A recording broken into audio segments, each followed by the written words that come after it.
Hi friends, എല്ലാവർക്കും നല്ലൊരു പുതുവർഷം ആശംസിച്ചുകൊണ്ട് എൻ്റെ 2026 ആദ്യത്തെ വീഡിയോ പോസ്റ്റ് ചെയ്യുന്നു.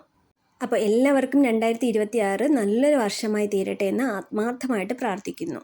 2026 ഒരു വീഡിയോ പോസ്റ്റ് ചെയ്യുമ്പോൾ എന്ത് പറഞ്ഞുകൊണ്ട് തുടങ്ങണമെന്ന് ഞാൻ ഒരുപാട് ആലോചിച്ചു. അപ്പോൾ ഞാൻ വിചാരിച്ചു 2025 പറ്റി ഒരു റിവ്യൂ പറഞ്ഞുകൊണ്ട് തുടങ്ങാമെന്ന്. ശരിക്കും പറഞ്ഞാൽ ഒരുപാട് സന്തോഷങ്ങളും ഒരുപാട് ദുഃഖങ്ങളും ഒരുപാട് ഫിനാൻഷ്യൽ വിഷമങ്ങളും എല്ലാം ചേർന്നുള്ള ഒരു വർഷം തന്നെയായിരുന്നു.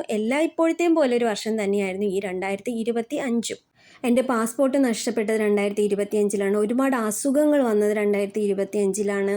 ഫിനാൻഷ്യലി ഒരുവിധം സെറ്റിൽ ആകുമെന്ന് കരുതിയിരുന്ന ഞാൻ വീണ്ടും അങ്ങനെ ആവാൻ പറ്റില്ല എന്ന് കുറച്ചുകൂടെ മനസ്സിലാക്കിയ വർഷമാണ്. പൈസയുടെ വില നന്നായിട്ട് മനസ്സിലാക്കിയ എല്ലാ വർഷങ്ങളെയും പോലെ ഒരു വർഷമാണ് ഈ 2025.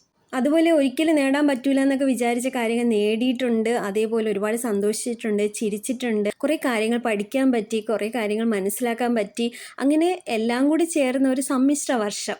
എല്ലാ വർഷങ്ങളും അങ്ങനെയൊക്കെ തന്നെയാണ്, എല്ലാവർക്കും അങ്ങനെയൊക്കെ തന്നെയാണ് എന്നാണ് എൻ്റെ ഒരു വിശ്വാസം. പിന്നെ എല്ലാത്തിനേക്കാളുമൊക്കെ ഉപരി കുറേ കൂടി സ്ട്രോങ് ആയി ഇപ്പോഴും ജീവിച്ചിരിക്കുന്നു, സന്തോഷത്തോടു കൂടി ഇരിക്കുന്നു എന്നുള്ളത് വലിയൊരു കാര്യമായിട്ടും ദൈവത്തിൻ്റെ വലിയൊരു അനുഗ്രഹമായിട്ടും കാണുന്നു. അൽഹംദുലില്ലാഹ് ഫോർ എവറിത്തിങ്. അപ്പോൾ 2026 കടക്കുമ്പോൾ എല്ലാവരും അവർക്കുള്ള ഗോൾസൊക്കെ ഇങ്ങനെ പറയുന്നുണ്ട്. പക്ഷേ എനിക്ക് എല്ലാവരെ പോലും അങ്ങനെ ഗോൾസ് ഒന്നും പറയാനൊന്നുമില്ല. അങ്ങനെ പ്ലാൻ ചെയ്ത് ഇന്നത് നേടും എന്നൊക്കെ വിചാരിച്ചിട്ടൊന്നും എനിക്ക് ഇന്ന് വരെ ഒരു കാര്യം നേടിയെടുക്കാൻ പറ്റിയിട്ടില്ല എന്നുള്ളതാണ് സത്യം. അതിനുവേണ്ടി എത്ര തന്നെ ആഗ്രഹിച്ചാലും അപ്പോഴൊന്നും കിട്ടിയില്ലെങ്കിൽ എന്നെ എപ്പോഴെങ്കിലുമൊക്കെ കിട്ടുമായിരിക്കും. പക്ഷേ അതൊക്കെ എനിക്ക് ഒരുപാട് സ്ട്രെസ്സും വിഷമവും ഒക്കെ തന്നിട്ടാണ് ഉള്ളത് കൂടുതൽ. അപ്പോൾ അതുകൊണ്ട് ഞാൻ അങ്ങനെയുള്ള പ്ലാനുകളൊന്നും വിചാരിക്കുന്നില്ല കേട്ടോ. പക്ഷെ എന്നാലും വിചാരിക്കുന്നുണ്ട്, കാര്യങ്ങളൊക്കെ മാറ്റി വെച്ച് ചെയ്യുക എന്നുള്ളൊരിതുണ്ട്, അതൊന്ന് മാറ്റണം. പിന്നെ എന്തൊക്കെ നെഗറ്റീവ്സ് ഒക്കെ ആണോ ചിന്തയിലൊക്കെ വരുന്നത് അതൊക്കെ മാറ്റണം എന്നൊക്കെ ഞാൻ വിചാരിക്കുന്നുണ്ട്. എത്രമാത്രം നടക്കുമെന്ന് എനിക്കറിയില്ല.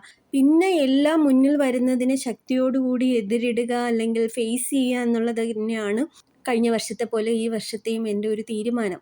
പിന്നെ ഈ പറയുന്നത് പോലെ എല്ലാത്തിനേക്കാൾ ഉപരി സന്തോഷമായിട്ടും സമാധാനമായിട്ട് ഇരിക്കാൻ പറ്റുക എന്നുള്ളതാണ്. അപ്പോൾ എല്ലാവർക്കും നല്ല സന്തോഷം സമാധാനം നിറഞ്ഞ പുതുവർഷം ആശംസിക്കും. പെട്ടെന്ന് മനസ്സിൽ തോന്നിയ ചില കാര്യങ്ങൾ 2 മിനിറ്റിൽ പറഞ്ഞെന്ന് മാത്രം. അപ്പോൾ എൻ്റെ വീഡിയോ ഇഷ്ടപ്പെട്ടാൽ ലൈക്ക് ചെയ്യാനും ഷെയർ ചെയ്യാനും സബ്സ്ക്രൈബ് ചെയ്യാനും മറക്കരുത് കേട്ടോ.